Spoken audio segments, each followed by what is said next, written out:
Nyt ollaan siis siinä vaiheessa, että ravuthan on täällä keittiöön päässeet ja nyt meillä alkaa rapujen keitto, joka tarkoittaa sitä, että tässä nyt he ovat päässeet pesulle ja meillä tuolla alkaa jo kiehumaan tuo vesi, huudellaan liehnäiltään toinen huuhteluvesi. Siellähän on meillä vedessä 3 litraa ensinnäkin vettä, suolaa, desiä, 6 sokeripalaa ja tilliä, ei ole koskaan liikaa. Ja nyt sinne lähtee tästä seuraavaksi rapuja. Katsotaan sinne vaan. Puppista heijaa. Ja vielä yksi. Oho. Nyt pitää vähän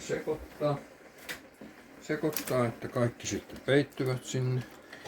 Ja nyt pannaan niin, että vesi jatkaa kiehumista.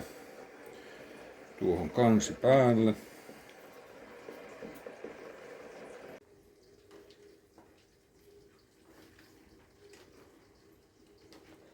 Eli sä oot keittänyt rapuja siinä nyt sitten.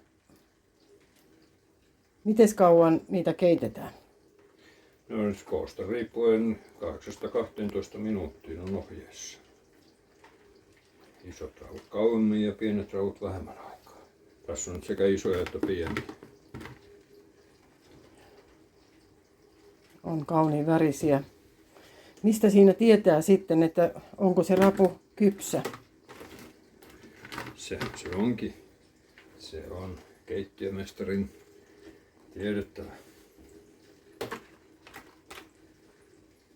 Nosteleeko sä nyt jähtymään niitä? Joo, nostellaan nämä nyt jähtymään sitten. Sitten tuohon erikseen ja nopeampi jäähdytys on aina parempi kaikille. Niin ravulle kuin muillekin elintarvikkeille.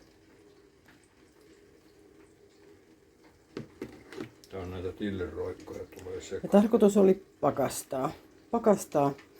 Ja siitä tulee sitten vähän lisätietoja myöhemmin. Jaha, sitten tässä on pakastamisen seuraava vaihe. Eli mitä sä Pia teet siinä? Mä laitan keitin lientä näiden rapujen päälle. Ja sitten se annetaan jähtyä ja sen jälkeen me nostetaan pakkaseen. Mm-hmm. Siinä onkin aika paljonhan sinne loppujen lopuksi lientä menee, kun mä ajattelin, että se ravut vie niin paljon tilaa. Yllättävää. Yllättävän paljon.